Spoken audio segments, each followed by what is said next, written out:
Hi! నేనిప్పుడు మీకు వేరుశనగకాయ పప్పుల చట్నీ ఏ విధంగా చేసుకోవాలో చూపిస్తున్నాను.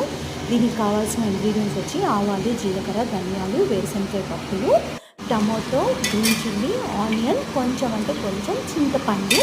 ఒక ప్యాన్‌లో ఆయిల్ యాడ్ చేసుకోవాలి. యాడ్ చేసుకొని దాంట్లో ఆవాలు, జీలకర్ర యాడ్ చేసుకోవాలి. నెక్స్ట్ ధనియాలు, కొంచెం మెంతులు. ఎక్కువ యాడ్ చేసుకోవద్దు. ఎక్కువ యాడ్ చేసుకుంటే మెంతులు చేదొచ్చేస్తుంది. సో ఇవి కొంచెం చిటపట అనేంత వరకు ఫ్రై చేసుకోవాలి. ఈ చట్నీ అన్నది రైస్‌లోకి బాగుంటుంది, దోసలోకి బాగుంటుంది, ఇడ్లీలోకి కూడా బాగుంటుంది.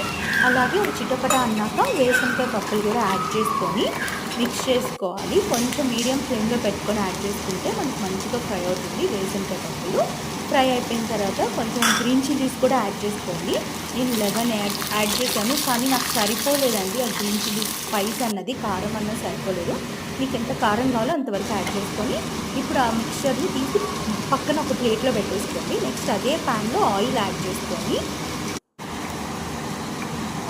చేసుకొని దాంట్లో టమాటా, చింతపండు మీ పులుపుకి తగ్గట్టు యాడ్ చేసుకోవచ్చు. మేము పులుపు తక్కువ తింటాం కాబట్టి చాలా తక్కువ యాడ్ చేశాను.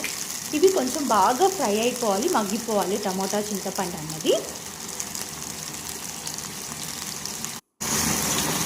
టమాటా, చింతపండు మగ్గిపోయిన తర్వాత కొంచెం పక్కన పెట్టేసుకొని చల్లారిపోవాలి.